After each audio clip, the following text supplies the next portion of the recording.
Dear students, स्वागत है आपका आपके अपने सिटी मंटेसरी यूट्यूब चैनल पर। और मैं अंकित आनंद आज आप लोगों को क्लास 8 का साइंस सब्जेक्ट स्टार्ट करने जा रहा हूं, जिसका कि पहला चैप्टर है क्रॉप प्रोडक्शन एंड मैनेजमेंट।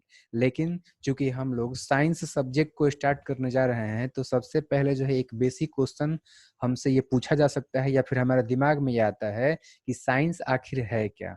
हालांकि आप लोग जो है इसके पहले भी जो है डेफिनेशन को पढ़े हुए हैं, लेकिन स्टार्ट करने से पहले मैं चाहता हूं कि या तो जिन्हें नहीं पता है उन्हें बता दूं, या फिर जिन्हें पता है उनका रिवाइज करा दूं। तो चलिए जान लेते हैं सबसे पहले कि साइंस है क्या। तो बाबू, साइंस का डेफिनेशन आप लोग यही बताएंगे कि आज तक मानव ने जो भी अपने अनुभवों, एक्सपेरिमेंट यानी कि जो है आपका प्रयोगों और अवलोकनों के जरिए जो जो ज्ञान प्राप्त किया है, उसका क्रमबद्ध रूप ही आपका कहलाता है साइंस। यानी कि इसका इंग्लिश में आप लोग डेफिनेशन बता सकते हैं कि science is the systematically well organised knowledge which humans have obtain through their experience, experiment and observation. ठीक है। एक चीज और ध्यान रखना कि साइंस जो है ये आपका एक वर्ड से आया हुआ है, लैटिन वर्ड, जिसका नाम है आपका साइंसिया। ठीक है, जिसका मतलब होता है, अर्थ होता है उसका टू नो, यानी कि जो आपका जानना, नॉलेज। ठीक है।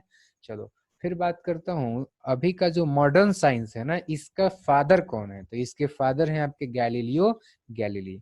देखो, साइंस जो है इसके बहुत सारे ब्रांचेज हैं, ठीक है, लेकिन आपके बुक के अंदर में जो है मेजरली अगर मैं बात करूं तो 3 ठो जो है उसके ब्रांचेज से चैप्टर्स दिए हुए हैं जिनके बारे में हमें स्टडी करना है, और वो है फिजिक्स, केमिस्ट्री और बायोलॉजी। तो चलिए इन तीनों का भी डेफिनेशन हम लोग समझ लेते हैं कि आखिर फिजिक्स, केमिस्ट्री और बायोलॉजी है क्या। तो चलिए बात करता हूं अगर मैं फिजिक्स का, तो फिजिक्स हो जाएगा आपका विज्ञान का यानी कि साइंस का वो ब्रांच जिसके अंतर्गत हम लोग नेचर का स्टडी करते हैं, नेचुरल फेनोमेनन का स्टडी करते हैं, या फिर उनके नियमों का स्टडी करते हैं। ठीक है। तो आप लोग बोल सकते हो कि physics is the branch of science in which we study about nature, natural phenomenon and its law. ठीक है। चलो, और इसका अगर बात करूं कि फादर कौन है ना फिजिक्स का, तो आप लोग जो है बोल सकते हो कि गैलीलियो गैलीली जो है वो आपके फिजिक्स के फादर है। एंड नेक्स्ट में बात करूं अगर केमिस्ट्री का, तो अगर आपसे कोई पूछता है कि केमिस्ट्री क्या है, तो देखो केमिस्ट्री जो है ना वो आपका विज्ञान का वो ब्रांच है जिसके अंतर्गत हम वस्तुओं के इंटरनल स्ट्रक्चर, मतलब कि उसका कंपोजिशन कैसा है, फॉर्मेशन कैसा है, ठीक है, और साथ ही साथ जो है जो सबस्टांसेस हैं उनके अंदर में जो केमिकल रिएक्शंस होती है ना, उन सब का स्टडी करते हैं। ठीक है। तो आप लोग डिफाइन कर सकते हो कि chemistry is the branch of science which deals with the structure, composition, formation, chemical reaction etcetera of substances. ठीक है। चलो अब बात करता हूं कि केमिस्ट्री के फादर कौन है। तो केमिस्ट्री के जो फादर हैं वो हैं आपके एंटोनी लेवोजियर। ठीक है। चलो अब बात करता हूं आगे मैं एक तीसरा ब्रांच जिसका कि नाम है आपका बायोलॉजी। तो बायोलॉजी क्या है, तो आप लोग बताएंगे कि biology is the branch of science which deals with life, living beings and events associated with them. ठीक है। तो इसका मतलब ये हुआ कि बायोलॉजी जो है आपका जीवों से संबंधित विज्ञान है, जीवन से संबंधित विज्ञान है। ठीक है। या फिर उनसे संबंध, उनका जो घटना है उनके बारे में हम लोग स्टडी करते हैं। अगर बात किया जाए कि बायोलॉजी के फादर कौन है, तो बायोलॉजी के जो है फादर वो हैं आपके एरिस्टोटल। ठीक है। उनको हिंदी में हम लोग बोलते हैं अरस्तु। चलिए, तो ये तो आप लोग जान लिए कि साइंस क्या है, बायोलॉजी क्या है, फिजिक्स क्या है, केमिस्ट्री क्या है, उनके फादर कौन कौन है। ठीक है। अब चलिए हम लोग बात करते हैं, स्टार्ट करते हैं अपना जो मेन आज का जो चैप्टर है जो कि हमें पढ़ना है उसका। ठीक है। तो चैप्टर का जो नाम है वो मैंने पहले ही बता दिया था कि वो है आपका क्रॉप प्रोडक्शन एंड मैनेजमेंट। ठीक है। तो अब चैप्टर को स्टार्ट करने से पहले जो है हमें इस चैप्टर का जो शीर्षक है, ठीक है, इसका अर्थ क्या होता है ये जानना बेहद जरूरी है। ठीक है। यानी कि मैं ये कहना चाह रहा हूं कि क्रॉप प्रोडक्शन क्या होता है और क्रॉप मैनेजमेंट क्या होता है ये हमें जानना जरूरी है। ठीक है। तो क्रॉप प्रोडक्शन को समझने से पहले हमें जानना पड़ेगा कि क्रॉप क्या है। तो देखिए आप लोग बताएंगे क्रॉप के बारे में कि crops are similar plants which are grown in fields, ठीक है, for the use of human beings और मैन, ठीक है। तो मनुष्यों के यूज के लिए जो है खेतों में एक ही प्रकार के जो पौधे उगाए जाते हैं ना, उन्हीं पौधों को हम बोलते हैं क्रॉप्स, ठीक है। मतलब एक प्रकार का जो पौधा उगा दिया गया तो वो एक क्रॉप हो गया, दूसरे प्रकार का जो पौधा उगाया गया है तो वो दूसरा पौधा, दूसरा क्रॉप हो गया। इसी प्रकार से एक तीसरे प्रकार का तुमने पौधा उगाया हुआ है बहुत सारा, तो वो सभी के सभी जो है मिलकर कहलाएंगे तीसरा क्रॉप, ठीक है। तो इस तरीके से आपको समझ में आ गया कि क्रॉप क्या है। जैसे मान लो कि गेहूं हमने आपने रोपा हुआ है ना, तो वो आपका जो है क्रॉप हो गया। धान रोपा है तो आपका क्रॉप हो गया, ठीक है। चलो अब बात करता हूँ प्रोडक्शन। क्रॉप प्रोडक्शन का मतलब क्या हुआ। तो देखो हमने जो है अभी बताया था कि खेतों में जिन पौधों को हम लोग लगा रहे हैं for the use of man, ये आपका कहलाया क्रॉप, ठीक है। और इनको लगाने का यानी कि इनको जो है ग्रो कराने का जो प्रोसेस है ना, ये आपका है प्रोडक्शन, ठीक है। और मैनेजमेंट कहने का मतलब हो गया कि इसका जो है आपका देखभाल करना, इसमें कौन कौन सी चीजें जिनका की जरूरत है, कौन कौन सा जो है हानि पहुंचा रहा है या फिर कौन सा ज्यादा मात्रा में है, तो ये सब जो गतिविधियां हैं इन सबको कंट्रोल करना ही आपका कहलाता है क्रॉप मैनेजमेंट। तो उम्मीद करता हूं कि आप लोगों को जो है ये चैप्टर क्या है समझ में आ गया। इस चैप्टर के अंदर में जो है हम लोग पढ़ने वाले हैं क्रॉप प्लांट्स, इसके अलावा पढ़ेंगे हम लोग एग्रीकल्चरल क्रॉप्स, एंड फिर पढ़ेंगे हम लोग फर्टिलाइजर्स एंड मैन्योर्स, एंड फिर पढ़ेंगे हम लोग फूड फ्रॉम एनिमल्स, ठीक है। चलिए स्टार्ट करता हूं मैं इस चैप्टर को। तो उससे पहले जो है हमें कुछ हिस्ट्री से संबंधित यहाँ पे जो है डेटा शुरू शुरू में बताया हुआ है, इसको जान लेते हैं। देखो अगर बात करूं मैं आज से 10,000 साल पहले के पहले, तो फिर जो आदमी थे ना, वो आपके शेल्टर के लिए जो है यानी कि जो है अपने आवास के लिए इधर उधर लुक फॉर करते थे, यानी कि जो है ढूंढते रहते थे।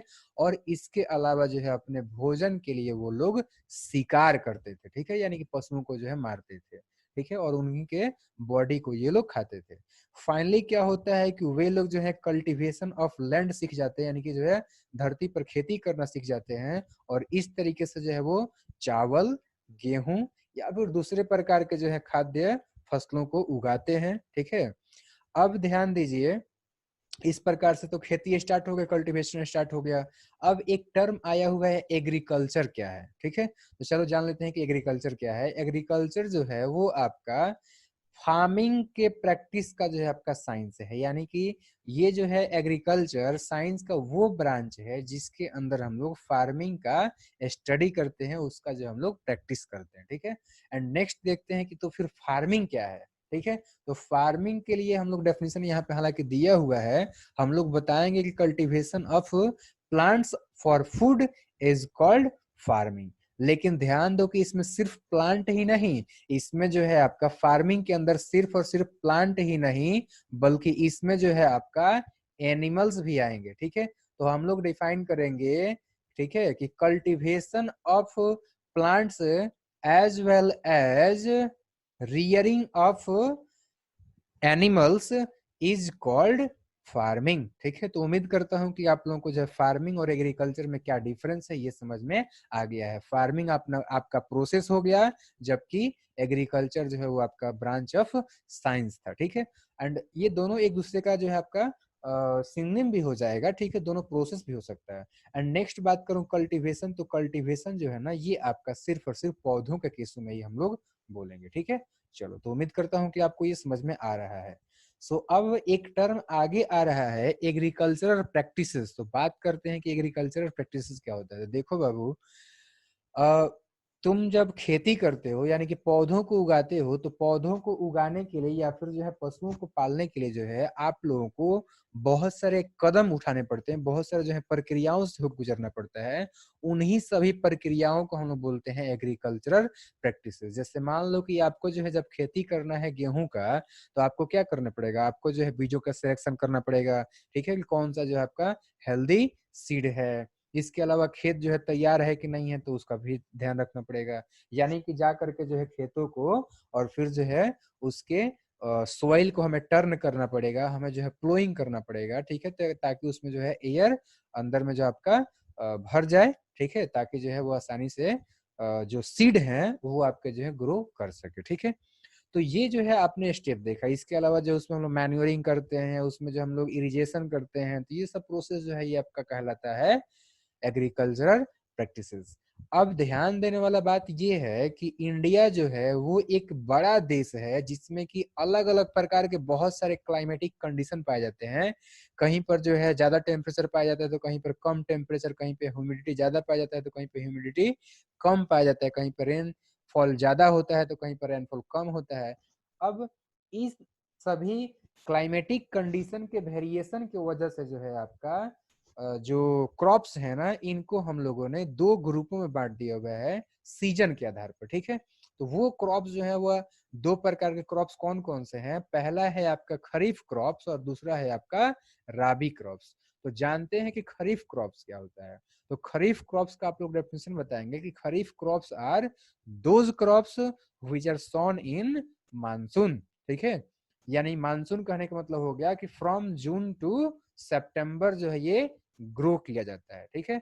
जैसे एग्जांपल में बात करूं तो मेज हो जाएगा, इसी तरीके से आपका जो सोयाबीन है या फिर जो है आपका ग्राउंड नट है, ये सब जो है, या फिर कॉटन हो गया, ये सब जो पौधे हैं ये सभी के सभी मानसून सीजन में आपका जो है ग्रो कराया जाता है। इसका मतलब ये हुआ समय की अगर बात किया जाए तो जून से लेकर के सितंबर अक्टूबर महीने तक जो है ये ग्रो करते हैं। सो अब नेक्स्ट मैं बात करता हूं कि राबी फसल क्या होता है या फिर राबी क्रॉप्स क्या होता है, ठीक है। तो राबी क्रॉप्स में आप लोग ध्यान रखिए कि rabi crops are those crops which are grown in winter season. अब विंटर सीजन कब से कब तक? तो विंटर सीजन जो है आपका चलता है फ्रॉम अक्टूबर टू मार्च, ठीक है। तो ये ध्यान रखिए। अभी अभी आपने देखा हुआ है ना कि गेहूं का जो है कटनी चल रहा है, ठीक है। मतलब कि जो है आपका ये मार्च और अप्रैल तक चलता है। तो अप्रैल के महीना में जो है आपका कटाई स्टार्ट हुआ था, और जो है जो लेट मतलब कि लेट से कटाई कर रहे हैं वो अभी जो है आपका मई के महीने में भी गेहूं का कटाई कर रहे हैं। तो ध्यान रखिए कि ठंडी के मौसम में जो आपका राबी फसल, यानी कि जैसे कि एग्जांपल में गेहूं हो गया, इसके अलावा जो है आपका मटर हो गया, इसी तरीके से आपका जो है मस्टर्ड हो गया, या फिर जो है आपका लिंसीड हो गया। तो ये सब जो है आपके ऐसे पौधे हैं जो कि आपके विंटर सीजन में उगाए जाते हैं, और इसीलिए जो है इनको हम लोग नाम दिए हुए हैं राबी क्रॉप्स। तो उम्मीद है कि समझ में आ रहा है। अब ध्यान ये भी आप लोग दीजिए कि पल्सेस और वेजिटेबल्स जो हैं वो समर के सीजन में भी बहुत सारे जगहों पर उगाए जाते हैं, ठीक है।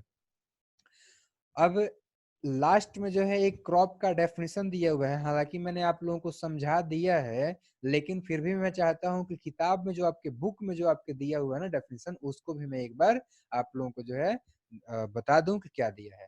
तो ध्यान दो कि इसमें डेफिनेशन दिया हुआ है कि crops is the term used for similar plants which are grown and cultivated at the place on a large scale, ठीक है। तो बहुत ही सुंदर डेफिनेशन है कि क्रॉप जो है एक ऐसा टर्म है जिसका कि हम लोग यूज करते हैं उन सभी सिमिलर प्लांट्स के लिए जो कि आपके किसी एक जगह पर बड़े पैमाने पर जो आपका कल्टीवेट किया जाता है, बड़े पैमाने पर जो आपका जो है ग्रो किया जाता है। लेकिन इसमें थोड़ा सा और आप लोग जो है ऐड कर दो, in sorry for the use of man, तब जाकर के जो है ये कंप्लीट डेफिनेशन होगा, और जो है मुझे लगता है कि सटीक डेफिनेशन होगा।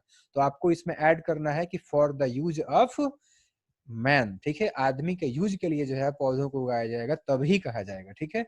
चलो, तो एग्रीकल्चरल प्रैक्टिसेस, क्रॉप्स, क्रॉप का जो है आपका टाइप्स, और कब से जो है आपका एग्रीकल्चर का इतिहास है, ये आपने समझ लिया। अब बात करते हैं एग्रीकल्चरल इम्प्लीमेंट्स क्या होता है। तो ध्यान दीजिए इसमें कि जो अभी मैंने बताया था ना कि एग्रीकल्चरल प्रैक्टिसेस, तो एग्रीकल्चरल प्रैक्टिसेस को करने के लिए जो है हमें बहुत सारे टूल्स की आवश्यकता होती है। जैसे मान लो कि आपको प्लोइंग करना है तो आपको प्लॉ की आवश्यकता होगी, ठीक है।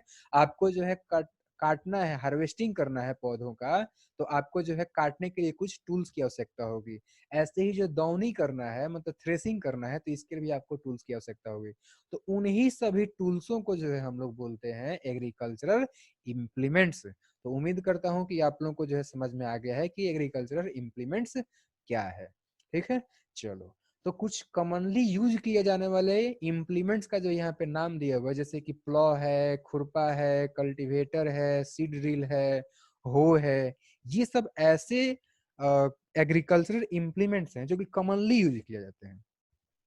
अब चलिए वन बाय वन जो है हम लोग सभी टूल्स का जो मैंने अभी अभी नाम दिया हुआ है ना, उनका हम लोग डिस्कशन करते हैं, ठीक है। तो सबसे पहले हम डिस्कशन करेंगे प्लॉ का, कि प्लॉ जो है क्या है, क्या करता है और कैसा दिखता है। ठीक है, चलो तो प्लॉ जो है इसके बारे में आप लोग ध्यान रखिए कि ये जो प्लॉ है इसका काम है मिट्टी को लूज करना, उसको जो है टर्न करना। ठीक है, चलो तो इसका उपयोग हम लोग सॉइल को टर्न करने के लिए और लूज करने के लिए करते हैं। प्लॉ जो होते हैं ना वो आपके जो है लकड़ी से या फिर आयरन से बने हुए होते हैं, और जो ट्रेडिशनल प्लॉ होता है वो आपका जो है लकड़ी या फिर आयरन से ही बना रहता है, जो कि आपका एनिमल के द्वारा खींचा जाता है और नहीं तो ट्रैक्टर के द्वारा खींचा जाता है। ठीक है, अब ध्यान दीजिए ये कि जो प्लॉ आपका जो है ट्रैक्टर के द्वारा खींचा जाता है ना, उसको हम लोगों ने एक अलग नाम दे दिया है और वो नाम है आपका कल्टीवेटर।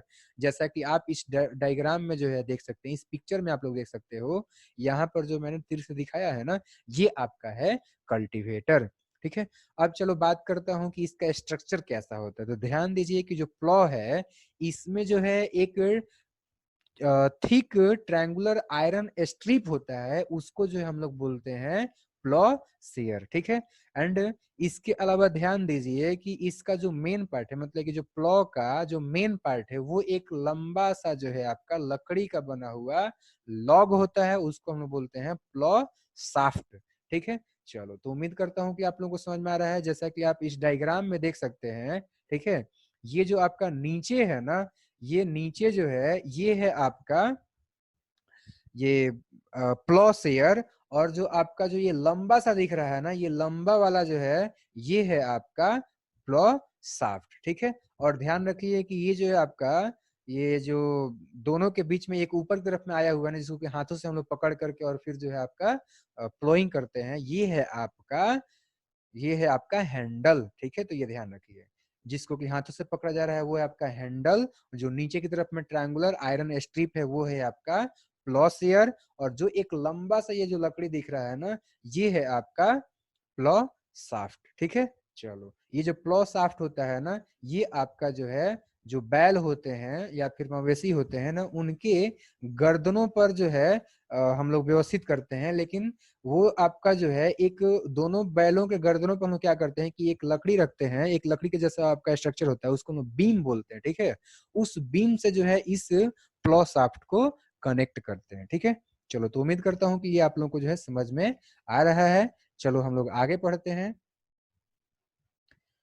तो मैंने तो अभी आप लोगों को बता दिया कि हैंडल क्या होता है, ठीक है, बीम क्या होता है, ये सब मैंने समझा दिया है। ठीक है, चलो तो मैं जो हूँ अब आगे पढ़ाऊंगा हो के बारे में कि हो आखिर क्या है। ठीक है, चलो तो हो में आप लोग देखिए कि ये जो है आपका एक इम्प्लीमेंट है, जिसका कि हम लोग यूज करते हैं खेतों की जो मिट्टी होती है उसको लूज करके उसके उसके अंदर में जो उगा हुआ वीड्स है, जंगली जो पौधे हैं, उनको रिमूव करने के लिए। ठीक है, चलो इसमें इसका भी अगर स्ट्रक्चर देखा जाए कि ये कैसा होता है, तो ध्यान दीजिए कि इसमें भी जो है आपका एक लंबा सा लकड़ी का जो है या फिर आयरन का बना हुआ रॉड होता है। ठीक है, तो ये ध्यान रखेंगे। जैसा कि देख सकते हो यहाँ पर जो है डिफरेंट टाइप के हो दिखाए हुए हैं। ये जो आपका लकड़ी का बना हुआ आपको रॉड दिखाई दे रहा है, या फिर इसमें दिख रहा है, या फिर इसमें दिख रहा है, ये है आपका उसका रॉड। ठीक है, जो कि वो हैंडल का काम कर रहा है, वो जो आपका पकड़ने का काम करता है। ठीक है, अब नेक्स्ट ध्यान दो कि इस रॉड के एक तरफ में एक एंड पर क्या होता है कि एक जो है आपका चपटा, मतलब कि तिरछा और चपटा जो है आपका प्लेट होता है, जो कि आपका जो है आयरन का होता है, काफी वो मजबूत होता है। ठीक है, ये ध्यान रखिएगा। अब ये थोड़ा सा चपटा के साथ साथ जो है बेंड क्यों होता है, ताकि जो है आसानी से वो जो है आपका मिट्टी को टर्न कर सके। ठीक है, हमें ज्यादा प्रेशर नहीं लगाना पड़े। ठीक है, और जो है आपका उसको उखाड़ना हो, मिट्टी को जो है आपका टर्न करने मतलब कि उलट के पलटना है, तो इसमें जो है आपका वो हेल्प करता है। ठीक है, एंड नेक्स्ट ध्यान दीजिए कि दूसरे अगर मतलब उस वो जो रॉड है ना, ये जो आपका रॉड है, इसके दूसरे सिरे पर देखा जाएगा तो वहां पर जो है आपका बीम अटैच होता है।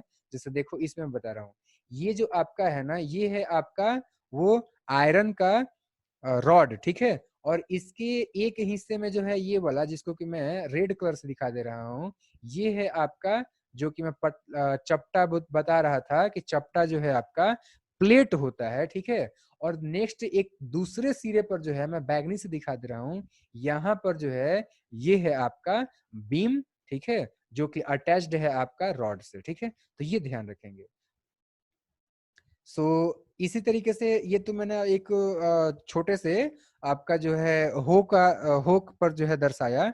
ऐसे ही जो है आपका बड़े बड़े जो हो होते हैं ना, ठीक है, तो ये जो आपका बीम होता है, इसको हम लोग क्या करते हैं कि जो आपके मवेशी होते हैं ना, ब्लॉक्स होते हैं ना, उन सभी के कंधों पर हम लोग जो है, गर्दनों पर जो है हम लोग रख देते हैं और वो खींचते हैं आगे की तरफ में। और फिर जो है जैसे जैसे ये जो आपका ब्लेड है, प्लेट है, ये आगे बढ़ता है, तो फिर जो खरपतवार होते हैं, वीड्स होते हैं, उनको खेतों में से जो है निकालते जाता है, ठीक है। तो चलो उम्मीद करता हूँ कि आपको जो है वो भी अच्छे तरीके से समझ में आ गया है। अब मैं बात करने वाला हूँ सीड ड्रिल मशीन के बारे में। तो सीड ड्रिल मशीन क्या है, ध्यान दो।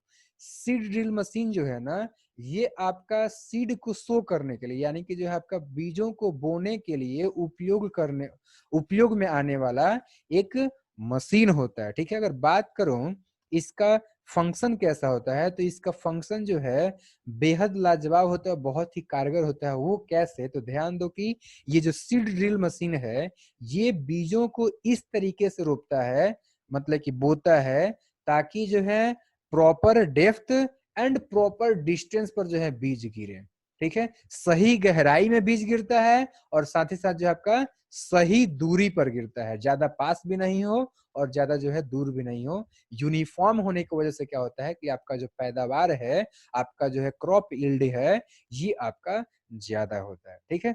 चलो अब बात करता हूँ इसके स्ट्रक्चर के बारे में। तो ध्यान दो कि आपका सीड ड्रिल ये जो मशीन होता है ना, इसमें क्या होते हैं कि बहुत सारे जो है वर्टिकल लंबे लंबे ट्यूब्स होते हैं, जो कि आपके कनेक्टेड होते हैं फनल शेप्ड एक सीड बाउल से, या फिर जो है कंटेनर से, जैसा कि मतलब कुछ इस तरीके से होता है आपका जो है, इस तरीके से, ठीक है।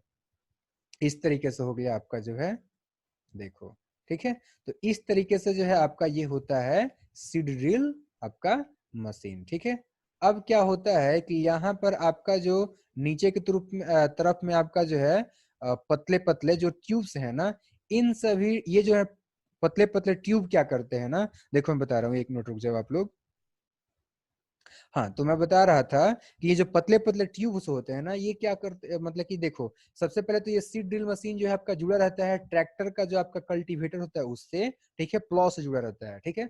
और क्या करता है कि इसमें जब हम लोग बीज को डाल देते हैं, ये जो आपका ये जो इसका कंटेनर है, या फिर उसको हम लोग बोल सकते हैं कि ये जो है आपका उसका सीड बाउल है, ठीक है।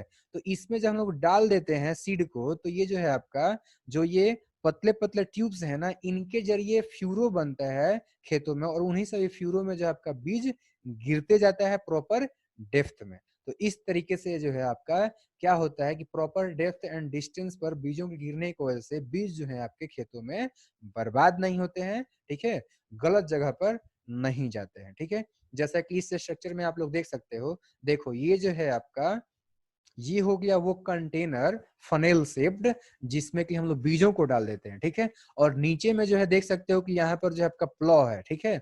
और आप लोग ये भी देखो कि यहाँ पर जो है बहुत सारे आपके जो है ट्यूब्स हैं, वर्टिकल ट्यूब्स, जो कि आपके गहराई में खेतों में जो आपका गहराई में अंदर की तरफ में फ्यूरो बनाते हैं, और उन्हीं फ्यूरो में क्या होता है कि आपका बीज गिरता है, वो भी सही डिस्टेंस और सही गहराई में, जिससे कि आपका बीजों का नुकसान कम होता है। और जितने भी बीज होते हैं वो ज्यादा ना ऊपर होते हैं, ज्यादा ना नीचे होते हैं, जिसकी वजह से कि सही से उनका जो है जर्मिनेशन होता है और सही से जो है पैदावार होता है। तो इस तरीके से जो है बीजों के नुकसान से हम लोग बचना चाहते हैं, तो हम लोग जो है सीड ड्रिल का उपयोग कर सकते हैं। एक और जो है इम्प्लीमेंट है, ठीक है, एक्चुअली दो दो है यहाँ पे। ट्रॉवेल एंड हैरो क्या होता है ये हम लोग जान लेते हैं। देखो, तो ट्रॉवेल एंड हैरो जो है ना, इसका हम लोग यूज करते हैं सॉइल को जो है, एक मिनट सॉरी, लूज करने के लिए, और साथ ही साथ जो है वीड्स को हटाने के लिए, ठीक है। तो ये आप लोग ध्यान रखेंगे। ये जो आपका ट्रॉवेल है ये क्या करता है, ये जो है आपका उसको लूज करता है, ठीक है। और फिर जो है हैरो से हम लोग क्या करते हैं, हैरो से जो है जो मिट्टी के बड़े बड़े मतलब कि ढेले उत्पन्न हो जाते हैं ना, उन सभी को हम लोग फोड़ देते हैं, उनको जो हम लोग स्मॉलर पार्टिकल्स में तोड़ देते हैं, और तोड़ने के बाद से क्या करते हैं कि वीड्स को हम लोग बाहर निकाल देते हैं। तो आज का जो टॉपिक था, आज हम लोग इतना ही पढ़ेंगे, इसके बाद जो है मैं अगले क्लास में आप लोगों को पढ़ा दूंगा। Thank you very much.